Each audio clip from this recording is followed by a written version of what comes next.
The concourse smelled like burnt plasma and spiced liquor, the air alive with the hiss of hydraulics and the clamor of barter.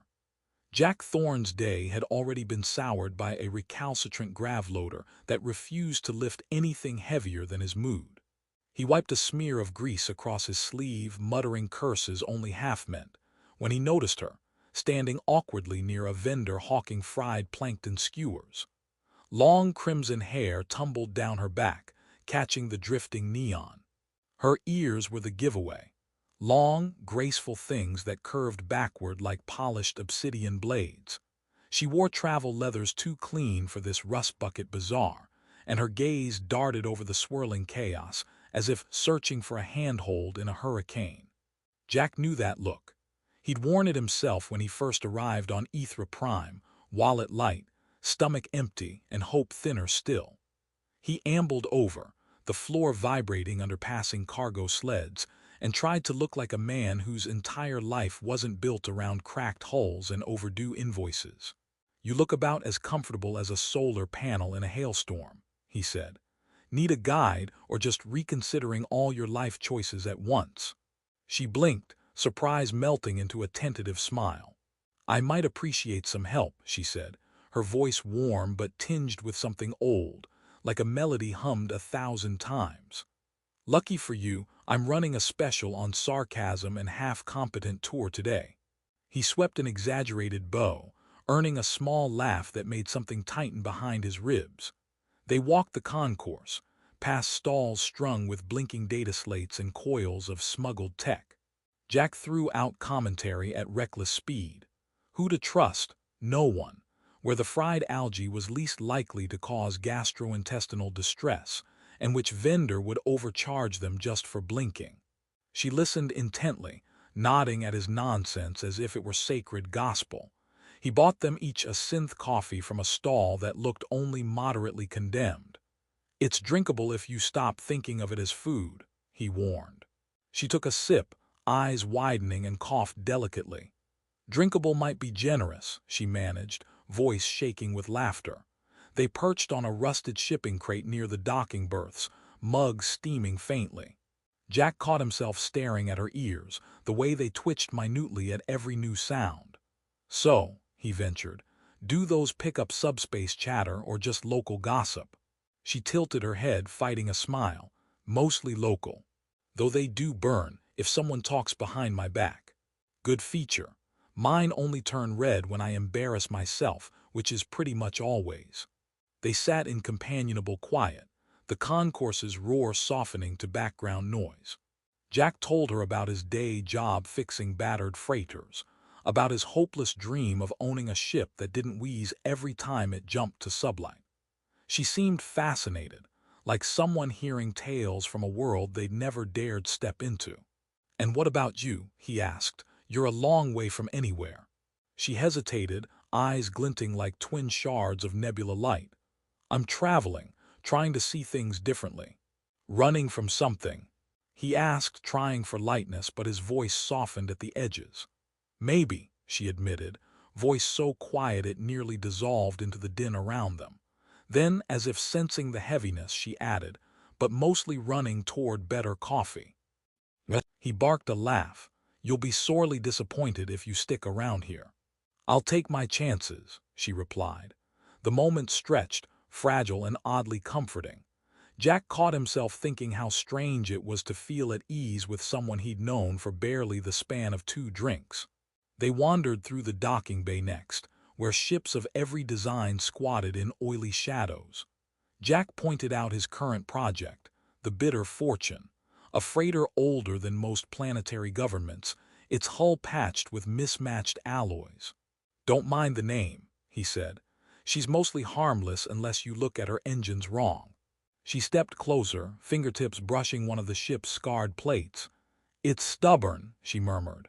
"Like its mechanic," he offered, feigning indignation. "I like things that refuse to die." Her gaze met his, and for a heartbeat he glimpsed something vast behind her eyes, loneliness wrapped in galaxies of memory. But then she blinked, and it was gone, hidden behind a small, teasing smile. They kept walking, Jack filling the silence with stories that grew taller as the minutes passed. The time he tried to fix a jump drive with nothing but a spoon and duct tape, or when a drunken captain offered to pay him in frozen rodents instead of credits. She laughed at all the right moments, her laughter bright and startling, like a flare across deep space.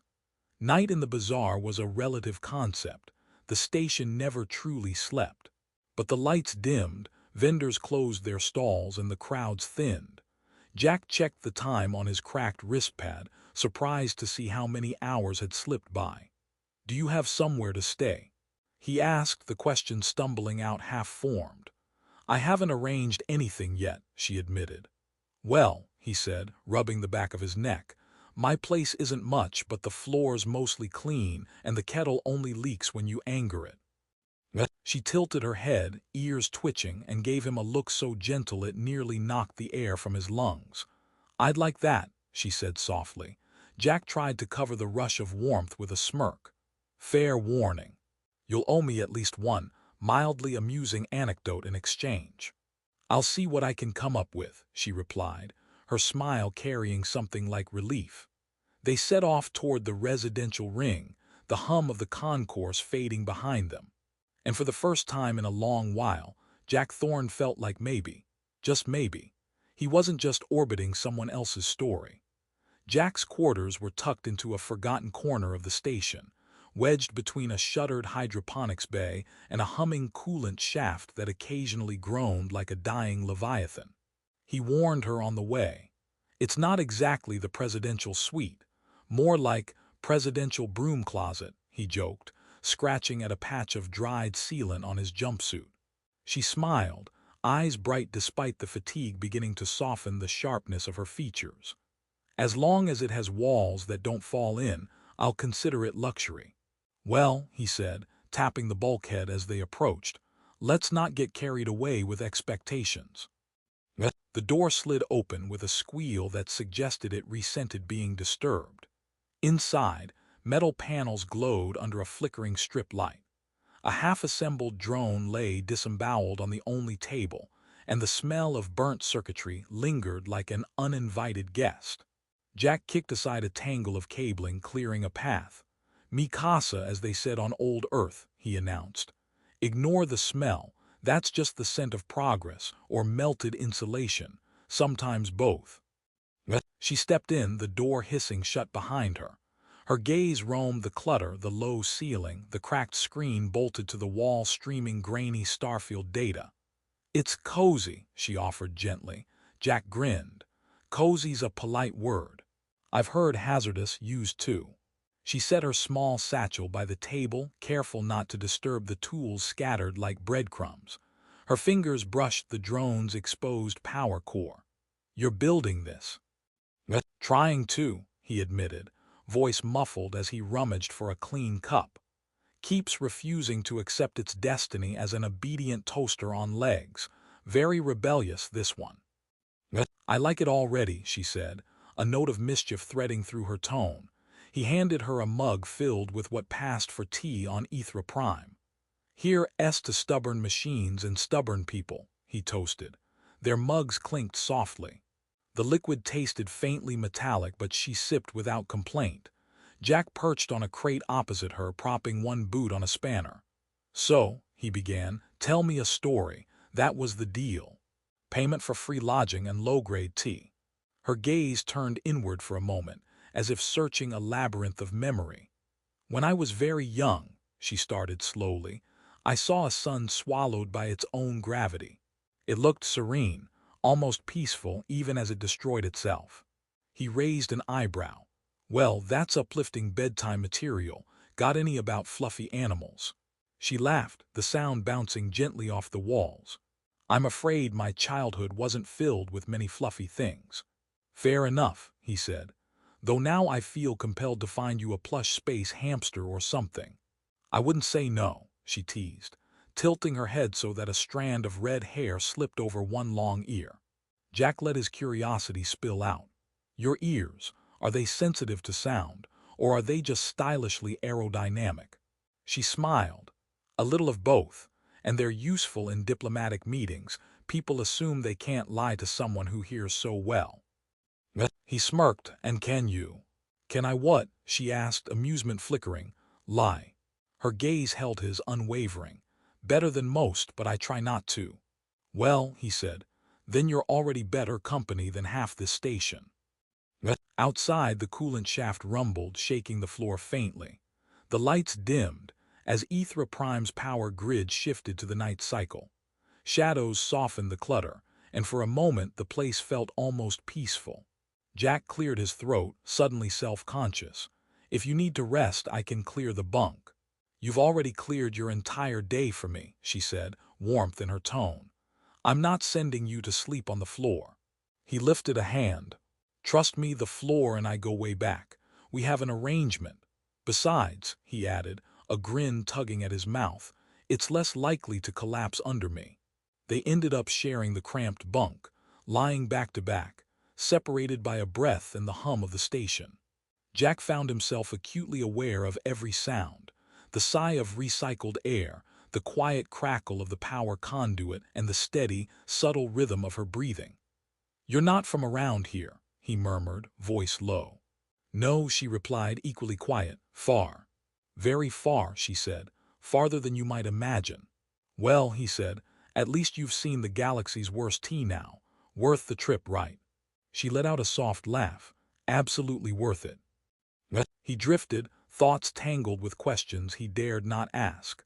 What she was running from, where she was going, and why it felt so easy, lying here beside a stranger who seemed carved from starlight and secrets. Sleep took him in slow tides, and when he surfaced hours later, pale station lights filtering through the vent slats, he found her awake, sitting cross-legged at the foot of the bunk. Her gaze was distant, fixed on the cracked monitor still playing silent footage of drifting asteroid fields. Couldn't sleep? He asked, voice rough with mourning. Old habit, she said, turning to him. I keep watch. Expecting space pirates to break in and steal my unmatched socks. He teased. You'd be surprised what's valuable to the wrong people, she replied, words half joking, half somber. He swung his legs over the edge, joints popping.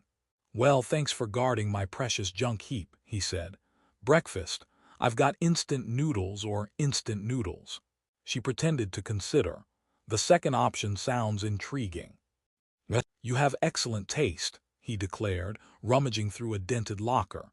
Gourmet by Ethra Prime standards. The kettle hissed steam into the cramped space, and Jack caught her staring again at the drone on the table. Want to help? He asked, trying to keep the question light. She hesitated, then nodded. Tell me what to do. They worked together, her long fingers surprisingly deft with wires and circuit boards. Jack found himself narrating every step, throwing in commentary about the drone's personality flaws, its stubborn refusal to fly straight, its fondness for overheating at dramatic moments. You talk about it like it's alive, she remarked.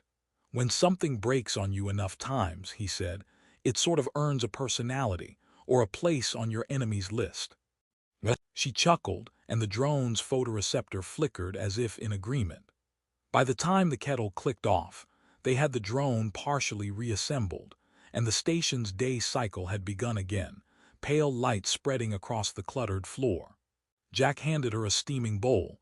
Careful, he warned, it fights back. She lifted a brow. Then we have something in common, she quipped and took a careful sip. He laughed genuinely, feeling the morning's heaviness lift. For the briefest moment, in the hum of the station and the aroma of cheap broth, the galaxy felt smaller, and the space between them felt a little less vast. They set out into the concourse again, Jack joking that she'd officially survived his cooking and should get some sort of badge. The station had a different face today. Merchant ships disgorged cargo under the watchful gaze of dockhands in stained exosuits. Flickering hollows advertised tour of nearby nebulae, and drifting cleaning drones buzzed lazily overhead, trailing the faint scent of disinfectant and burnt ozone. You've seen one space bazaar, you've seen them all, Jack declared, hands shoved in his pockets. But the fried krill skewers are uniquely awful here, a real local specialty. She raised a brow, the corners of her mouth twitching. And you keep eating them anyway. It's tradition, he said. Tradition and stubbornness go hand in hand. Besides, where else can you gamble with your stomach every lunch? They passed stalls packed with crystalline data cubes, black market stimulants in unmarked vials, and jewelry that glowed faintly under UV lamps. Vendors barked offers in half a dozen dialects, some barely human. Jack waved at a fruit seller whose entire stand was built into the hollowed-out engine casing of an ancient scout ship. That's Remai, he said. Sells genetically modified starfruit, claims they boost IQ. I'm living proof that's a lie. She glanced around, ears twitching minutely at every metallic creak and distant clang of cargo lifters. It's loud, she murmured, not quite a complaint. Yeah, he agreed. It's the station's way of saying, welcome, now empty your pockets. They stopped at a stall where an ancient synth bard strummed discordant chords on an instrument made of brass and carbon fiber. Its recorded voice croaked out a song about lost systems and dying suns. Jack tossed it a few credits, and the machine's single optic flashed green in thanks. You always tip the buskers, she noted. They're the soul of the place, he said, almost embarrassed. Plus, I feel bad. The poor thing's been playing the same 3 songs since before I grew facial hair. They drifted toward the loading docks, where bulk freighters floated in zero-G cradles, their hulls patched and scorched from countless jumps. Jack pointed out scorch marks on one freighter's belly. See that? Plasma scoring from pirates, probably Clinter. They never learned to aim straight. Her expression shifted, something flickering behind her calm eyes.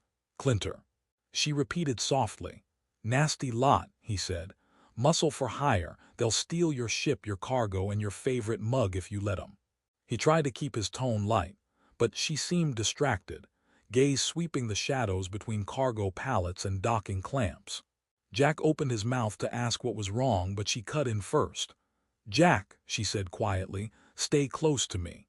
He blinked, bit sudden but sure. You worried someone's about to. Then he saw them.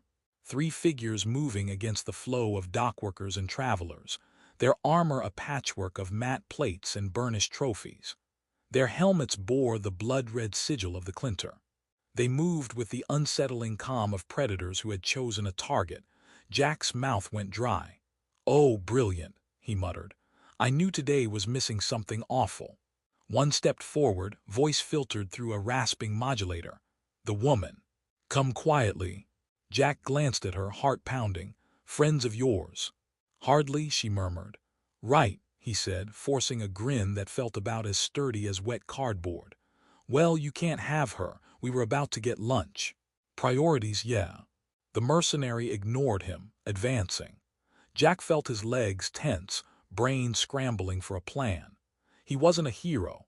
He was a mechanic whose bravest act last year was poking a sparking conduit with an insulated wrench. But standing aside wasn't an option. I'm warning you, Jack tried again, voice shaking slightly. She bites. A flicker of humor crossed her face, gone in a breath. Jack, she said softly, close your eyes. What? Why? Please, she repeated, and something in her tone made him obey before thought caught up. The air vibrated, a low hum swelling into a bone-deep resonance. Jack felt the pressure shift, as though the station itself inhaled. A metallic crack echoed, then another. When he dared peek, the Clinter mercenaries hung mid-step, weapons floating inches from their gauntlets, their bodies suspended in an unseen grip. Crates and loose tools hovered around them, caught in the same impossible stasis.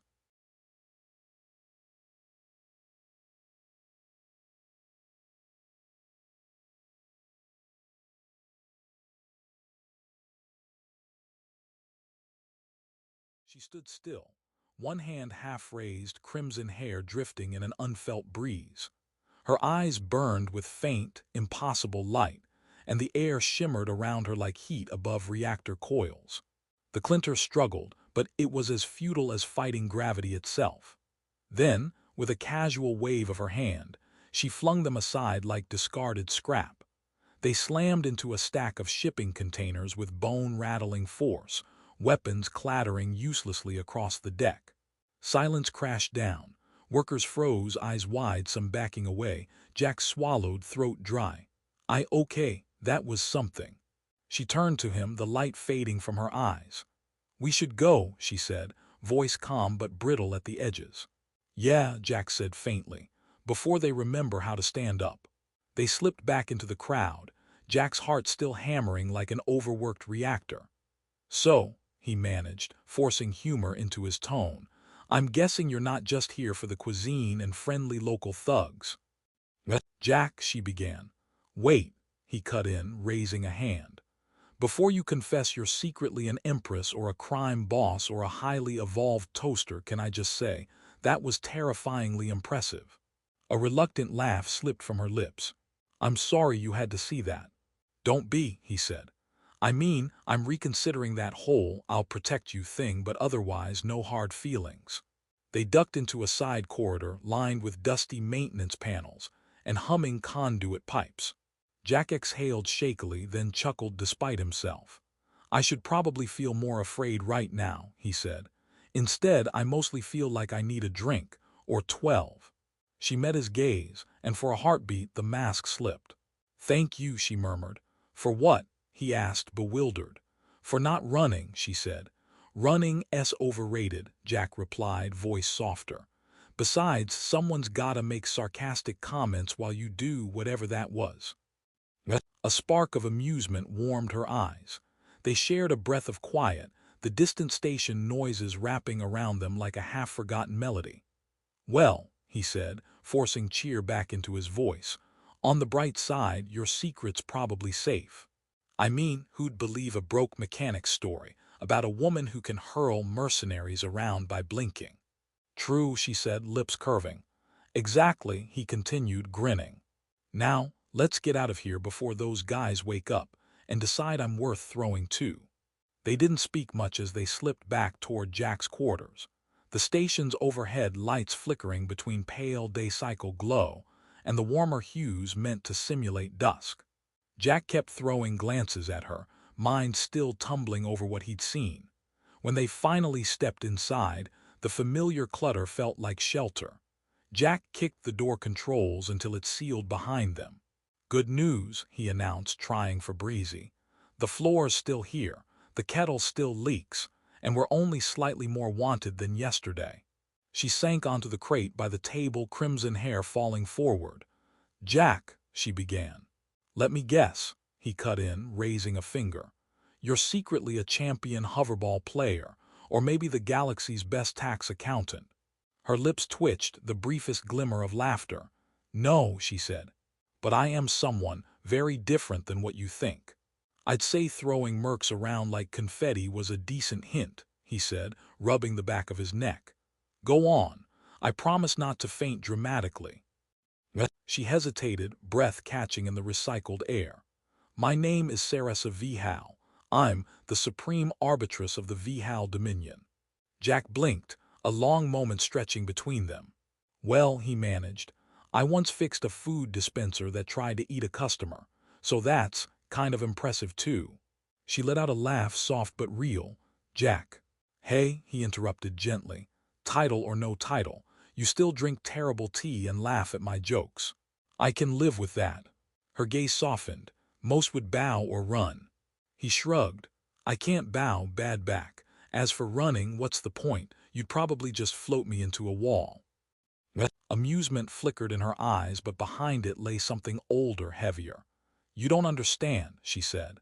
Where I come from, no one speaks freely to me. No one jokes. Every word they say is weighed for fear of offending. That sounds lonely, Jack said, the words tumbling out before he could stop them.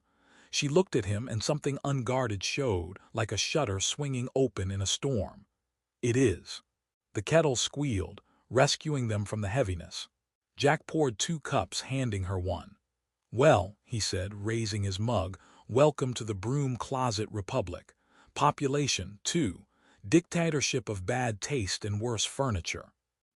She clinked her cup against his, the corners of her mouth lifting. A benevolent dictatorship, I hope.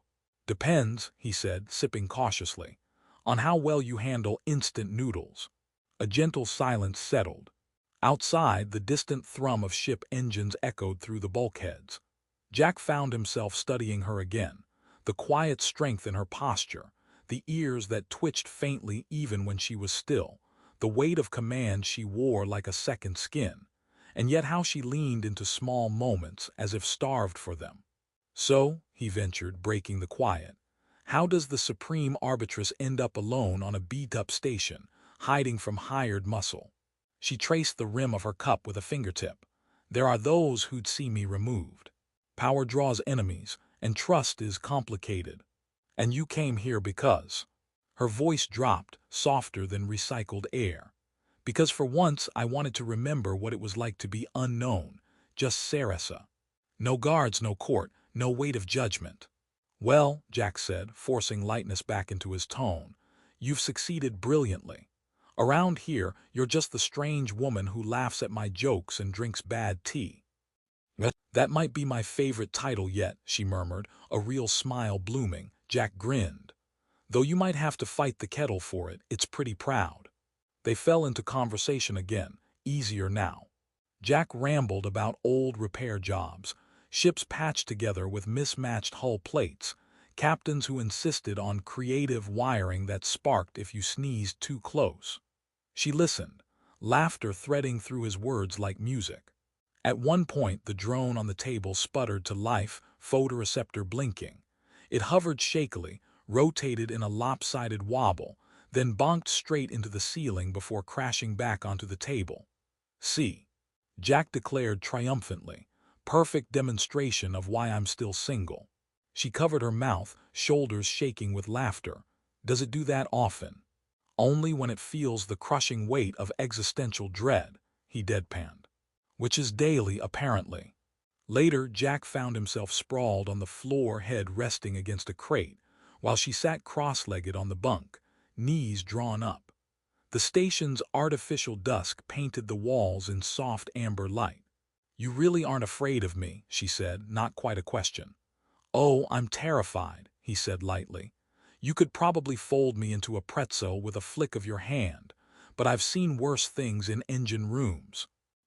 She tilted her head. "Worse than me. Malfunctioning waste recycler," he said solemnly. "Trust me, no contest." She laughed again, the sound softer now, tinged with gratitude. "Thank you, Jack." "For what?" "For treating me like a person, not a power." He shrugged, cheeks warming under her gaze. "Well, you're terrible at being terrifying, too much smiling." A beat of silence hung, comfortable and fragile all at once. "You know," he said, "I always figured the most powerful people in the galaxy had everything they wanted." She studied her hands. "Most powerful doesn't mean most content." Jack opened his mouth, then closed it, words tumbling uselessly. "Well," he finally said, "if you ever need a tour guide with questionable hygiene, I'm free after 7. She smiled, and something eased between them, as though the galaxy had shifted by a fraction. Outside, the station hummed its constant mechanical lullaby, a million voices and engines blending into background noise. And for a fleeting moment, Jack Thorne, just a mechanic with calloused hands and mismatched dreams, felt like he was exactly where he was supposed to be. The airlock hissed shut behind them, sealing Jack and Sarasa inside the cargo hold of the Bitter Fortune. Jack rubbed his hands together like a man about to tackle an impossible job, except this time, it wasn't a broken grav plate or a sputtering engine. It was something far more unpredictable. "So," Jack said, grinning with that same reckless optimism that had gotten him into trouble more times than he could count, "you're sure this isn't going to explode the moment I touch a button?" Sarasa gave him a look, ears twitching in amused reprimand. "I assure you the ship is perfectly safe, unlike your jokes." "Harsh but fair," Jack said, tapping the console. "Okay, pilot in training ready for orders." Sarasa stepped forward, placing her hands lightly on the console. Her fingers traced symbols glowing faintly beneath the interface, ancient glyphs fused with hyper-advanced tech that defied explanation. The ship shuddered, engines humming awake with a smoothness Jack had never witnessed before. The stars outside stretched into brilliant lines as the bitter fortune slipped effortlessly into hyperspace. Jack's eyes widened. That's not how my last jump went. Usually we sound like a dying banshee. She smiled softly. There's more to this ship than meets the eye.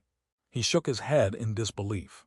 I guess you really do bring a little power everywhere you go. They settled into the pilot's seats, silence stretching comfortably. Jack felt the hum of the engines resonate through the hull and a strange sense of belonging wash over him.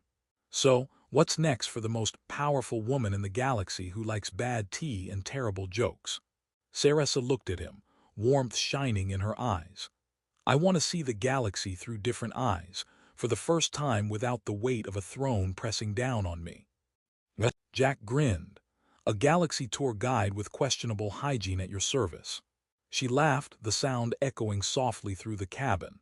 Thank you, Jack, for showing me kindness when I needed it most.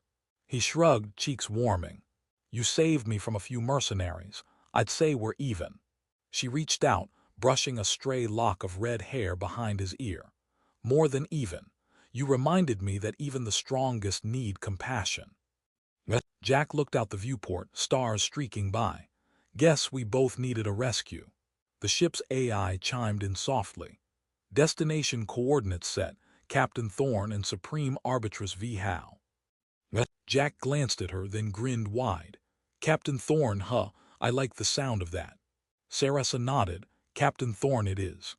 As the bitter fortune raced toward the unknown, Jack realized that his life had changed forever.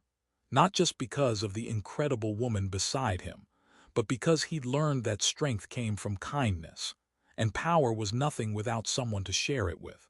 He leaned back, ready for whatever the galaxy had next, knowing this was only the beginning of their story.